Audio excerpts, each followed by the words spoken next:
자, 이제 오늘은 6번째 교회, 이제 빌라델비아 교회를 좀 마무리 짓도록 하겠습니다.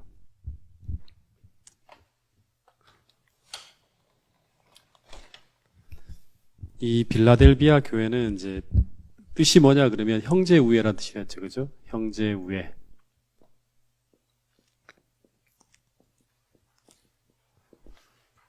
그 미국의 필라델피아가 이제 이 이름입니다. 빌라델비아.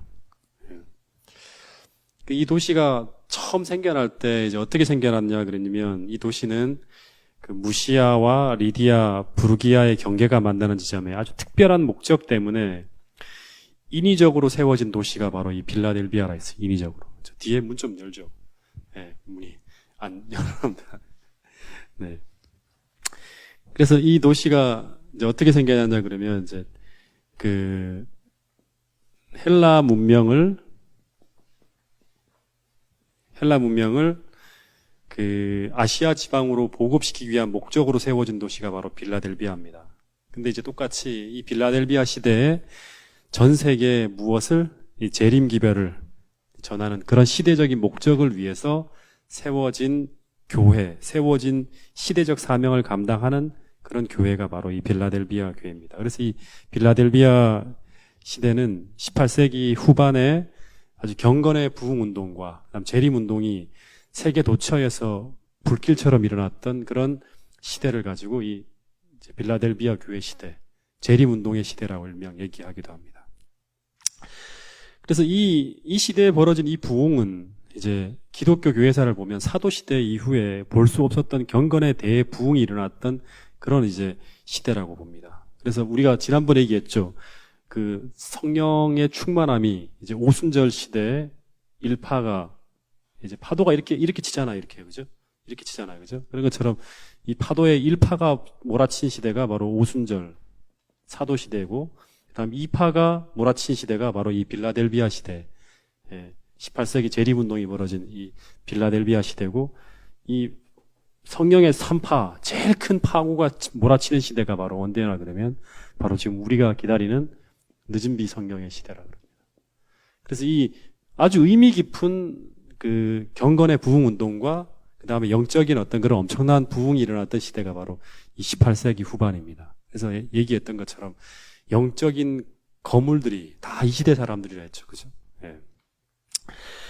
근데 이제 이 8절을 보면 우리가 지난번 잘 안 봤던 부분인데 8절 보면 8절만 읽어보세요. 볼지어다 내가 내 앞에 열린 문을 두었으되 능히 닫을 사람이 없으리라. 내가 내 행위를 아노니 내가 작은 능력을 가지고 어떤 능력을 가지고? 예. 적은 능력을 가지고. 그 다음에 어떤 일을 했어요? 내 말을 지키며 내 이름을 배반하지 아니하였도다. 예. 적은 능력을 가지고 어떤 일을 했냐면 큰 일을 했어요. 이 시대는. 적은 능력을 가지고 큰 일을 한 시대예요. 다시 말하면 이 적은 능력이라는 말은 종교개혁이 멈추어서고, 그죠? 교파가 분열하고 경건의 부흥이 완전히 식어버린 그런 상황에서 당시 유럽 일대를 휩쓸고 있었던 그것이 바로 뭐냐 그러면 이신론이나 합리주의, 그다음에 프랑스 혁명으로 말미암아 머리를 들기 시작한 무신론, 이 진화론, 이거를 맞서서 무너지는 것이 아니라 선전하죠. 그죠? 선전을 하면서 재림기별을 세계 각처에 전하는 그런 일을 했던 시대가 바로 이 형제 우애의 이름을 가지고 있는 이 빌라델비아 시대. 적은 능력을 가지고 큰 일을 했어요. 그죠? 그 다음 9절 10절을 좀 읽어보세요. 보라 사탄의 회당 곧 자칭 유대인이라 하나 그렇지 아니하고 거짓말하는 자들 중에서 며칠 내게 주어 그들로 와서 내 발 앞에 절하게 하고 내가 너를 사랑하는 줄을 알게 하리라. 예, 이제 그 공부를 했으면 이제 한번 또 이제 얼마나 여러분들이 잘 기억하고 있는지 한번 보겠습니다. 자칭 유대인 사단의 회 한번 써먹은 적이 있죠. 자칭 유대인 사단의 회 어디 등장하는 이름입니까? 예? 서머나 교회에 등장하죠. 자칭 유대인의 회. 그러니까 이 자칭 유대인이란 말은 어떤 말이죠? 자칭 그리스도인이라 하지만 그리스도인으로 살지 않는 진실하지 못한 그런 어떤 사람들이에요. 이런 사람들이 회방을 하죠. 그러니까 가장 큰 그 그 교회 선교의 가장 큰 어떤 어려움은 우리 내에 있어요. 우리 내. 그래서 제가 자꾸 기도회를 하는 이유도 바로 그런 거예요. 그러니까 자칭 유대인이라고 하지만 그리스도인이라 하지만 그리스도인으로 살지 않는 진실되지 못한 어떤 사람들로 말미암는 이 하나님의 이름이 회방을 당하고 하나님의 선교가 문제가 닥쳐오고 어려움이 일어날 것이지만 결국은 그들을 어떻게 한다? 그들의 거짓됨을 하나님께서 드러낸다는 거예요. 그죠? 그런 심판의 날이 분명히 오게 될 것이라는 것이 바로 이 빌라델비아 교회에 보내는 기별이에요. 그래서 10절 보세요. 10절 읽어보겠습니다. 시작. 내가 나의 인내의 말씀을 지켰은즉 내가 또한 너를 지켜 시험의 때를 면하게 하리니. 자, 여기 이제 말하는 여기 말이 이제 시험이라는 말이 나오죠. 시험. 제가 지난번에 우리 주기도문 공부할 때 시험이란 말을 했어요. 그죠? 이 시대에는요, 이 시대에 수많은 그리스도인이라고 자칭하는 사람들을 시험하는 일을 하겠다는 거예요. 스스로는 다 아직 그리스도의 이름을 가지고 있지만 그 사람들을 시험하는 일을 하겠다 하는 거예요. 이 시대에는 그래서 뭐가 있었다? 이 시험하는 진리가 있었다는 거예요. 시험하는 진리. 사람들을 시험하는 진리. 이 진리를 받아들이느냐, 받아들이지 못하느냐. 다시 말하면 이 진리대로 살아가느냐, 살지 못하느냐. 이제 그걸로 말미암아 사람들이 테스트하는 이 진리를 무슨 진리라 한다? 사람들을 시험하는 진리. 무슨 진리라 한다? 노아 홍수 시대에도 이 진리가 있었다 했고, 그리고 현대 진리. 현대 진리란 말은 그 시대에만 진리란 말이에요. 현대. 지금 현재 살아가는 진리. 물론 이 말은 조금 어폐가 있어요. 시대 진리라고 하는 게 더 정확해요. 그 시대의 진리. 그 사람이 살아가는 그 시대의 진리. 그래서, 그러니까 자칭 그리스도인이라고 하지만 그리스도인으로 살지 않는 진실되지 못한 많은 사람들을 심판하는 진리가 바로 이제 이 시험하는 진리예요. 그래서 그 시대의 사람들을 시험하는 진리를 현대 진리라 그러는데 이 진리가 재림교회에서는 이 진리를 무슨 진리라 그럽니까? 하늘 성소에 대한 이해와, 그죠? 한 문을 열어서 그 문 속으로 들어가잖아요. 이렇게 믿음으로. 열린 문을 타고 그 사람들이 들어가잖아요. 그 들어가서 그 성소를 이해하고 하늘 성소를 이해하고 그다음 두 번째 2300주야 다니엘 8장 14절에 이 진리를 이해함으로 말미암아 이제 그 깨닫게 되는 그 빛을 발하게 되는 진리. 그 진리가 바로 무엇입니까? 예, 새 천사의 기별이라 그럽니다. 예. 그러니까 하늘 성소 문제와 2300주야의 진리가 풀어지면서 다니엘 8장 14절에 그 진리가 풀어지면서 이제 드디어 새 천사의 기별이 이제 세상에 그 전해지기 시작하는 거예요. 그래 이 시대에 믿음으로 진리를 받아들이고 끝까지 따라간 사람들은 10절에 온 세상에 임하여 땅에 거하는 자들을 시험할 때 그들은 그 테스트에 통과하게 된다는 거예요. 여기서 또 하나만 더 보면 땅에 거하는 자들이란 말이 나오죠. 이제 이 용어들은 하나씩 다 우리가 정리하면 좋습니다. 땅에 거하는 자들은 시험을 면하지 못하게 돼요. 네. 땅에 거하는 자들은 시험을 통과하지 못하는 거예요. 계시록에 보면 땅에 거하는 자들이 많이 등장해요. 계시록 6장 10절에도 땅에 거하는 자들이란 말이 나오고 계시록 8장 14절에도 땅에 거하는 자들이란 말이 나와요. 땅에 거하는 자들, 땅에 거하는 자들. 이 땅에 거하는 자들이라는 말은 그러면 이 땅에 거하는 자들의 반대는 뭘까요? 네?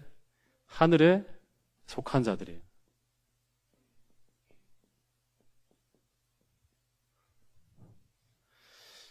이 땅에 거하는 자들은 어떤 자들이라 그러면 땅에 거한다는 말은 이제 이걸 이제 뭐야 말을 풀어버리면 그 하늘과 소통하지 못하는 하늘과 단절되어진 사람들이에요. 그래서 이들은 하늘과 소통하지 못하고 하늘과 단절되어 있기 때문에 하늘에서 무슨 일이 벌어졌는지 알지 못하죠. 예수님이 하늘 성소에 지성소로 갔는데 계시록 다니엘 7장을 아무리 읽어봐도 이게 지금 무슨 말인지 몰라요. 이 하늘에서 무슨 일이 벌어졌는지 도무지 알지 못하는 자들이에요. 왜냐 그러면 이렇게 되는 이유가 뭐냐 그러면 이들은 땅에 거하는 자들이란 말은 땅만 바라보고 살아가기 때문에 그래요. 이 사람들 계속. 이 골로새서 3장 1절부터 4절까지의 말씀을 한번 읽어보겠습니다. 자주 제가 펴는 말씀인데요. 골로새서 3장 1절부터 4절.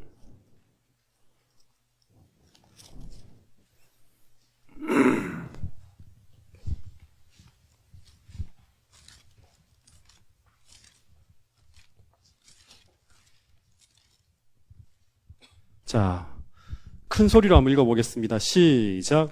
그러므로 너희가 그리스도와 함께 다시 살리심을 받았으면 위의 것을 찾으라. 거기는 그리스도께서 하나님 우편에 앉아 계시느니라. 위의 것을 생각하고 땅의 것을 생각하지 말라. 이는 너희가 죽었고 너희 생명이 그리스도와 함께 하나님 안에 감추어졌음이라. 이 하늘에 거하는 자와 땅에 거하는 자들이 정확하게 설명되어지고 있죠. 그죠? 그 땅에, 하늘에 거하는 사람은 위의 것을 생각하는 사람들이고, 땅에 거하는 자들은 땅의 것을 생각하는 사람들이에요. 그 땅만 바라보고 계속 사니까 이 사람들은 하늘에서 무슨 일이 벌어졌는지 전혀 알지 못하는 사람들이에요. 그래서 그러기 때문에 이제 이 땅에 거하는 자들은 장차 온 세상에 임해서 땅에 거하는 자들을 시험할, 다시 말하면 심판하고 추려내는 그 테스트에 통과하지 못한다는 거예요. 근데 왜 이 사람들을 추려내는 시험을 하는가? 왜냐 그러면 이 당시에 이제 수많은 사람들이 전부 다 스스로를 뭐로 생각하는, 하나님을 믿고 살아가는 그리스도인으로 주장하는 사람들이 너무나 많아요. 뭐 몰몬 교도들도 나도 하나님을 믿는 사람이다. 나는 하늘의 계시를 받았다 그러지. 그다음에 여호와 증인, 뭐 수많은 파들이 다 스스로 하늘에 속한 자라고 하는 거예요. 그러니까 어떻게 해야 돼요? 테스트를 거쳐서 이 사람들을 시험에 내야 되는 거예요. 그래서 이 시험회 때 우리는 어떻게 해야 되는가? 자, 11절 같이 읽어보겠습니다. 이런 시험하는 일이 온 세상에 임하게 될 때 우리는 어떻게 해야 되는가? 읽어보겠습니다. 11절 시작. 내가 속히 오리니. 자, 같이 읽겠습니다. 11절. 계시록 3장 11절 시작.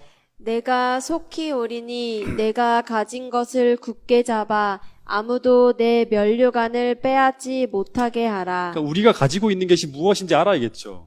내가 가지고 있는 게 뭔지 모르면 안 돼요. 내가 가지고 있는 것을 어떻게 해야 된다? 굳게 잡아야 돼요. 굳게 꽉 잡아갖고 누구든지 내가 가지고 있는 이 면류관을 빼앗지 못하게 해야지만 우리는 마침내 마지막 시대를 성공적으로 살아갈 수 있다는 거예요. 그래서 이기는 자들에게 이제 오늘 공부할 부분인데요. 이기는 자들에게 다시 말하면 심판하여 이겨낸 무리들에게 어떤 보상을 주는지 12절을 같이 읽어보겠습니다. 시작. 이기는 자는 내 하나님 성전의 기둥이 되게 하리니 그가 결코 다시 나가지 아니하리라. 내가 하나님의 이름과 하나님의 성 곧 하늘에서 내 하나님께로부터 내려오는 새 예루살렘의 이름과 나의 새 이름을 그의 위에 기록하리라. 네, 여기 보면 첫 번째 이기는 자들은 뭐가 되게 해준다? 하나님의 성전의 기둥이 되게 한다. 이 말의 의미를 이제 생각을 해야 됩니다. 이제 다 교훈이 담겨 있기 때문에. 이 기둥은 뭐 하는 거죠? 이 기둥? 예? 기둥은 이제 받치는 거잖아요. 그죠? 근데 나중에 지진이 터지거나 또는 뭐 큰 태풍이 몰려오거나 풍파, 지진 이런 것들이 막 몰려오고 심지어 전쟁이 터지게 되면 다 건물이 무너진다 하더라도 건물에 남아있는 게 뭐죠? 예, 기둥이에요. 그래서 이 기둥은 이제 이렇게 이해하면 좋아요. 남아있는 거예요. 지진이 나고 태풍이 몰려오고 전쟁이 휩쓸고 지나간 후에도 건물에 마지막까지 남아있는 것. 마지막까지 무너지지 않고 남아있는 것이 바로 뭐냐 그러면 기둥이에요. 근데 하나님께서 이 시험을 통과한 사람들에게 하나님 성전에 뭐가 되게 하신다? 우리로 하여금 기둥이 되게 하신다는 거예요. 절대 이거는 못 나가는 거예요. 나갈 수가 없는 거예요. 근데 이 말을 이제 찾아보겠습니다. 갈라디아서 2장 9절에는 이제 바울이 성전의 기둥이 된다는 의미가 이제 어떤 의미인지를 좀 우리에게 해석해주는 하나의 성경절이 나옵니다. 갈라디아서 2장 9절.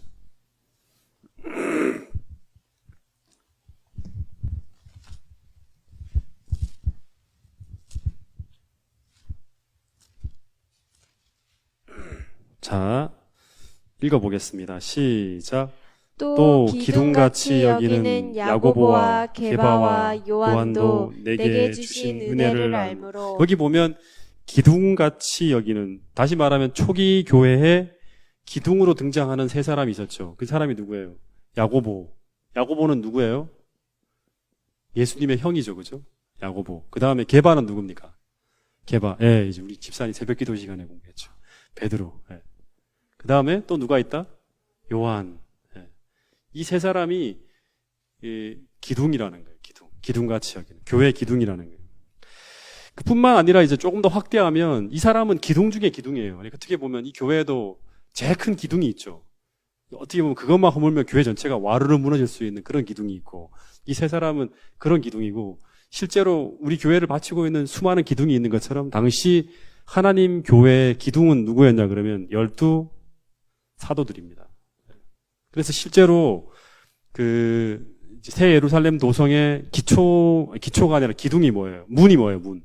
12 진주문이 다 사도들의 이름이 다 적혀 있죠. 그런 것처럼 이 사람들은 12사도가 초대교회의 기둥이었어요. 왜냐 그러면 예수님을 보고 듣고 그 다음에 그 교리를 완벽하게 이해하고 있는 사람들이 바로 이 사람들이었어요.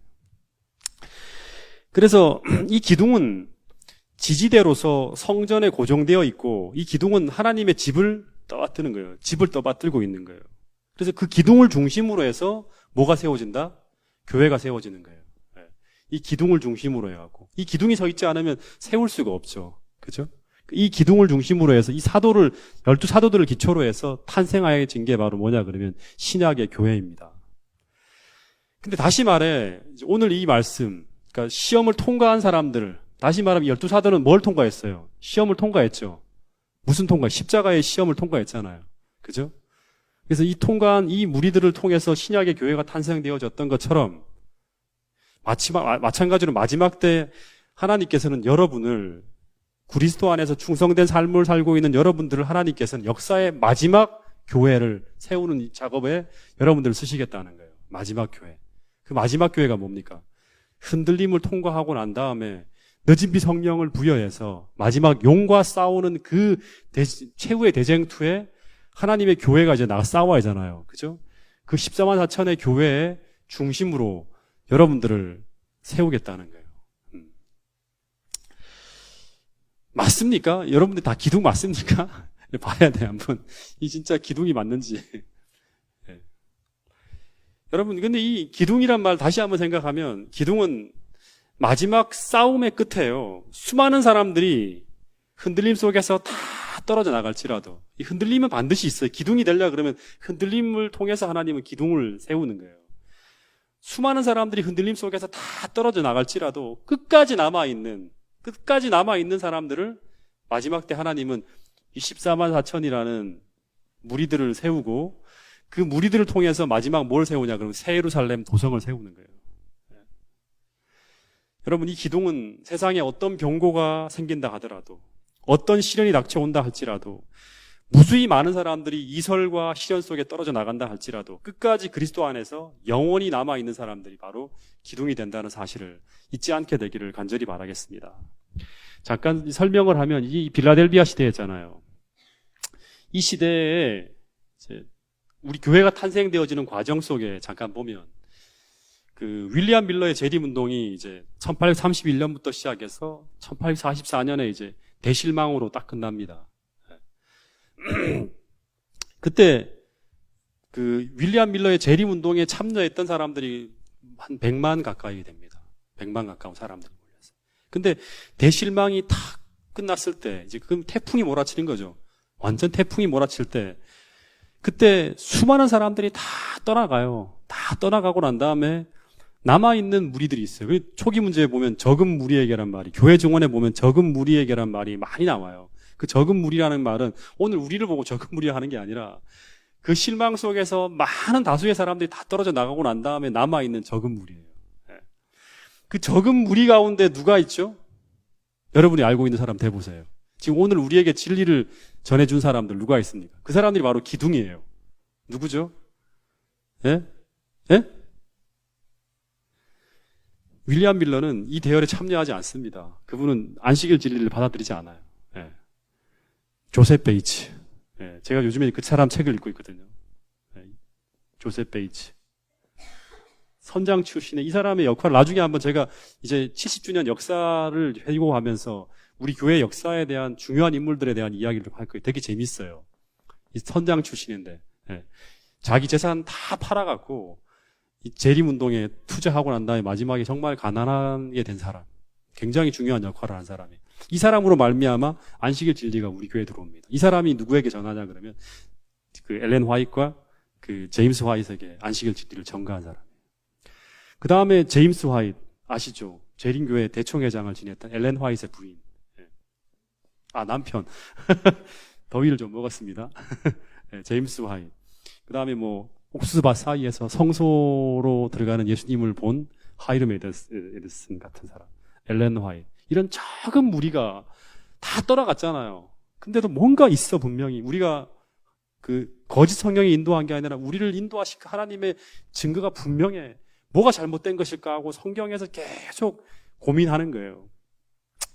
이들이 빌라델비아 교회에 승리한 자들에게 주어지는 메시지처럼 바로 이 시대에 시작된 교회 성전의 기둥이 됩니다. 야고보, 베드로, 요한 이 적은 무리에 의해서 초기 신약의 교회가 만들어졌던 것처럼 조셉 베이츠, 제임스 화이트, 그 다음에 엘렌 화이트, 하이럼 에디슨, 그 다음에 뭐 오엘 크로지어라든 뭐 이런 사람들에 의해서 그 남아있는 무리들이 계속 성경 연구하는 거예요. 밤새워 성경 연구합니다. 몇 차 해서 안식일 총회하면서 진리들을 다 모으면서 드디어 마지막 하나님께서 세우시고자 하시는 그 교회의 기둥들로 세워지는 거예요. 여러분 이런 말이 있어요. 이건 반복됩니다.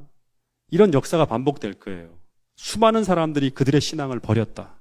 재림운동 당시에 실패로 끝났을 때 신망이 높던 사람들은 그들의 위신이 너무나 깊이 손상되었기 때문에 내 자존심이 너무 상하는 거예요.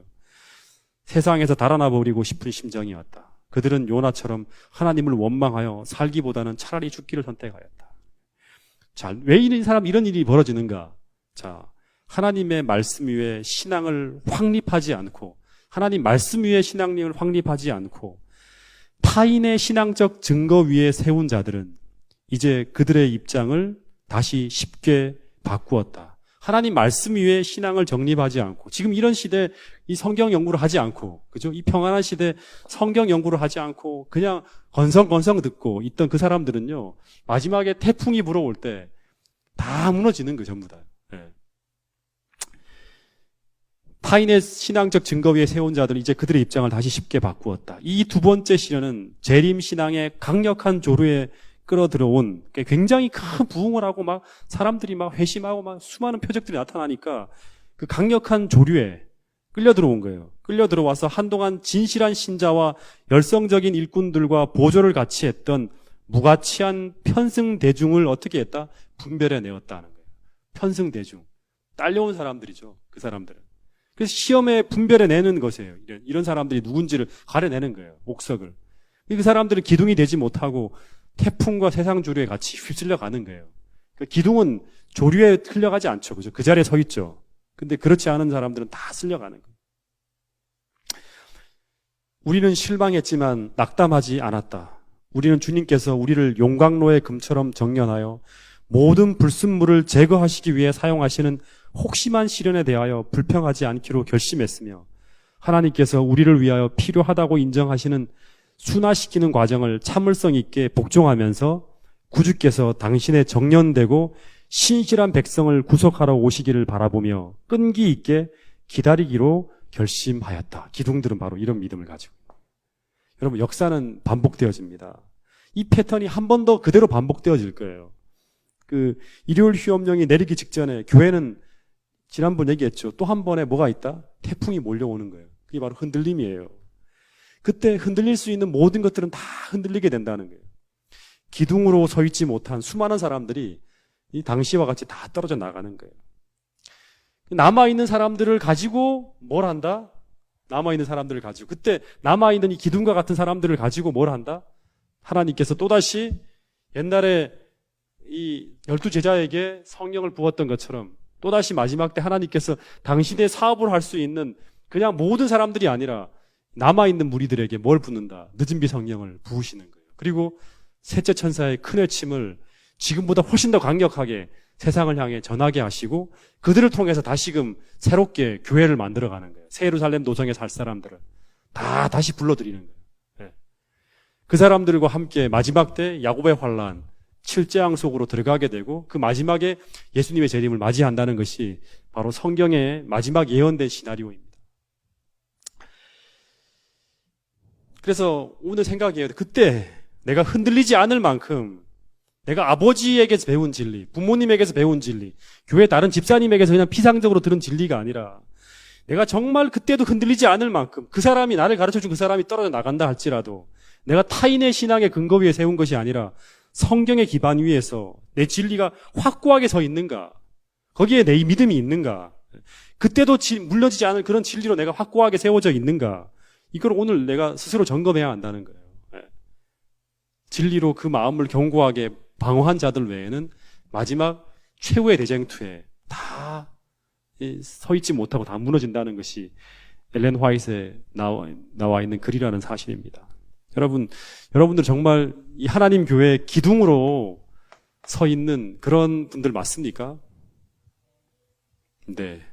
두 사람이 아멘했습니다. 예. 이기는 자들에게 하나님께서 성전의 기둥이 되신다 했는데 여러분들이 정말 이 마지막 시대에 그 하나님께서 세우시는 마지막 교회, 새 예루살렘을 세울 그러한 진리의 기둥과 터가 될 수 있기를 간절히 바라겠습니다. 예. 여러분들이 전하는 그 진리 위에 사람들이 몰려오는 거예요. 그 다음에 이 진리의 기둥들 위에 이제 이름을 기록하신다 했죠. 세 가지 이름이 기록됩니다. 자, 12절 다시 한번 읽어볼까요? 그 이름들이 뭔지를. 이기는 자는 내 하나님 성전의 기둥이 되게 하리니 그가 결코 다시 나가지 아니하리라. 네. 내가 하나님의 첫 번째 이름과 뭐 이름? 하나님의 이름. 하나님의 이름을 이 기둥에 세운다는 하나님의 이름과 그 다음에 하나님의 성, 곧 하늘에서 내 하나님께로부터 내려오는 새 예루살렘의 이름과 두 번째는 새 예루살렘의 이름이죠. 그 다음에 나의 새 이름을 세 번째는 나의란 말은 누구를 말하는 거예요? 지금 누가 나예요? 1인칭이 누구예요? 나가 누구예요? 잘 봐야 돼요. 그러면 큰일 납니다. 누구의 이름이에요? 요한의 이름이야. 누구의 이름이에요? 예? 누구의 이름이에요? 나의 이름을 세운다. 지금 누가 말하고 있는 거예요? 누가 요한에게 말하고 있죠? 예수님이죠. 그죠? 나의 이름이라는 말은 예수님의 이름이에요. 예. 그러니까 이게 이제 마지막 이기는 자에게 주어지는 이제 보상이에요. 첫 번째는 성전의 기둥이 되게 한다. 너를 통해서 하나님께서 뭘 세운다? 교회를 세운다.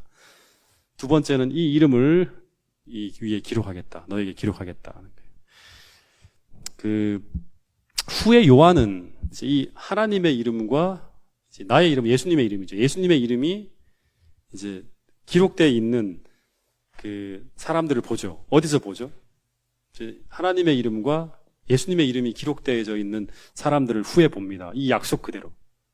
어디서 보죠? 이기는 자들이 그 이름이 기록되어 있는 거예요. 이기는 자는 이걸 기록한다 했는데 실제로 하늘에서 이 이름이 다 기록돼서 서 있는 사람들을 봐요. 이긴 사람들을 봐요. 어디서 보죠? 요한계시록 14장 1절 보세요. 요한계시록 14장 1절.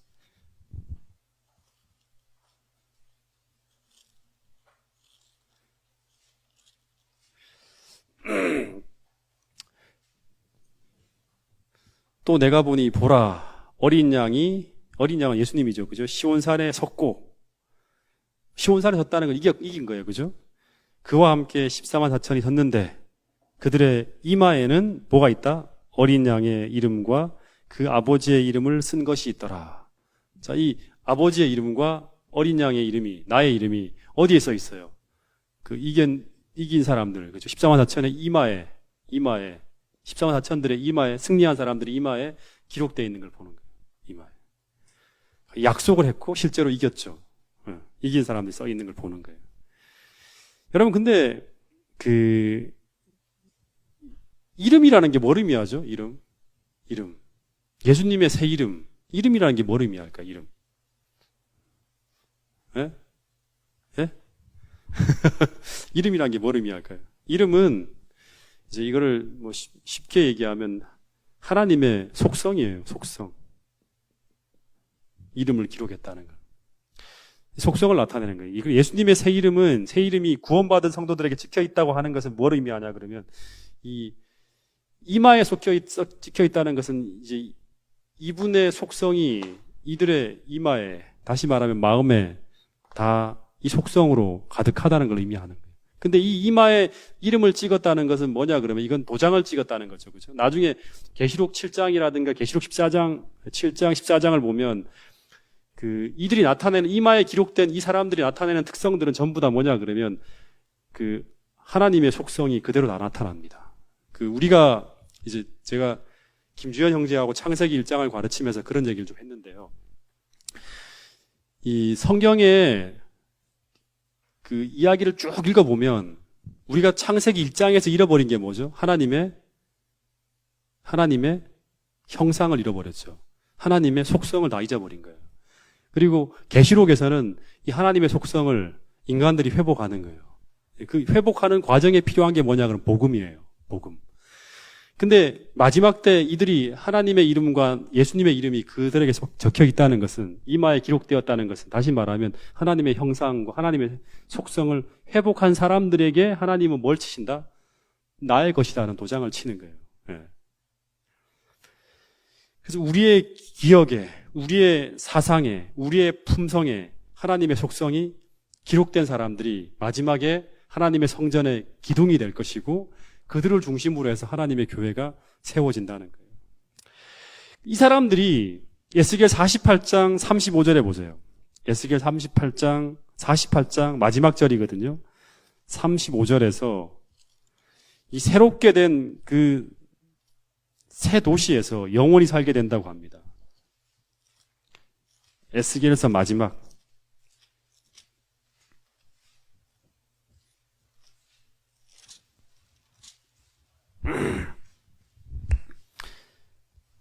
35절입니다. 자, 읽어볼까요? 시작.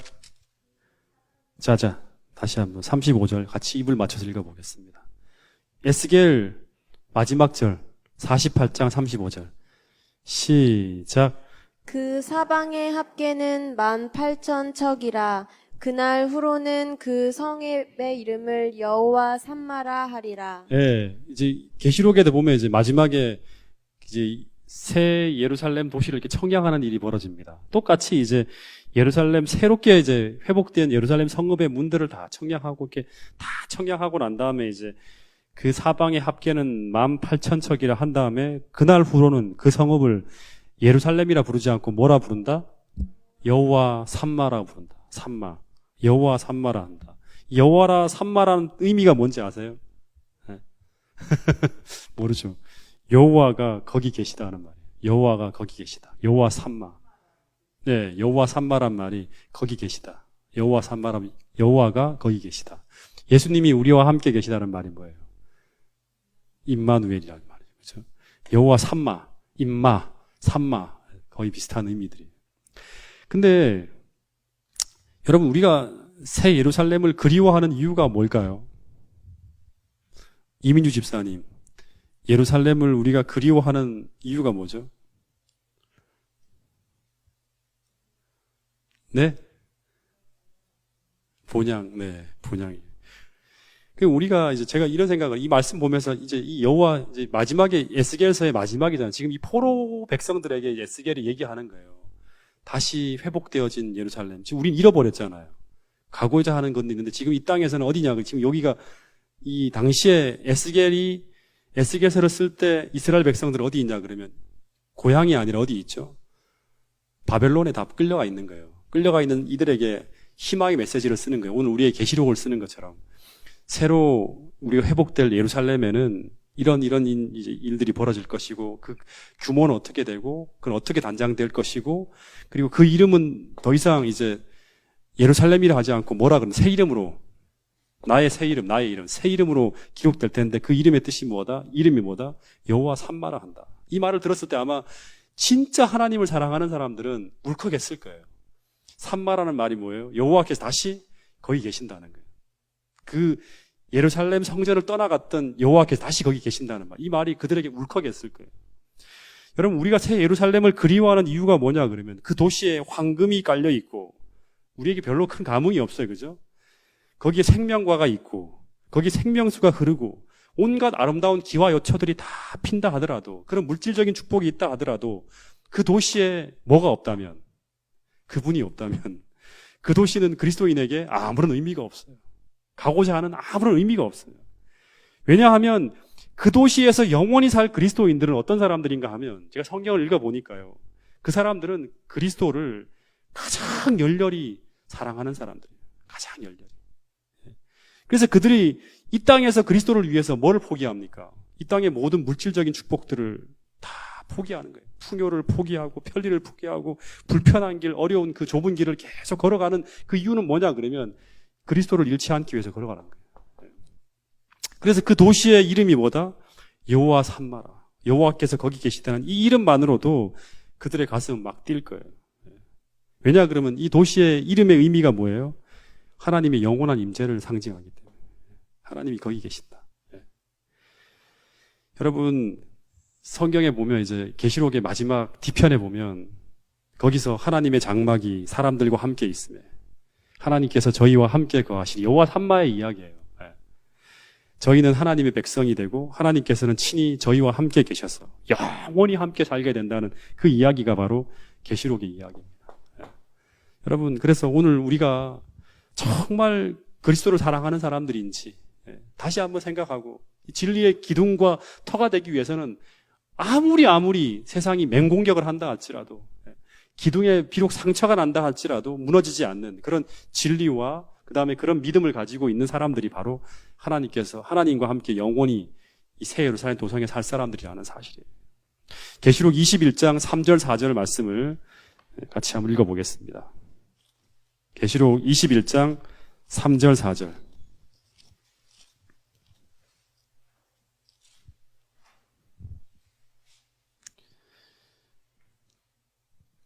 자, 읽어보겠습니다. 시작.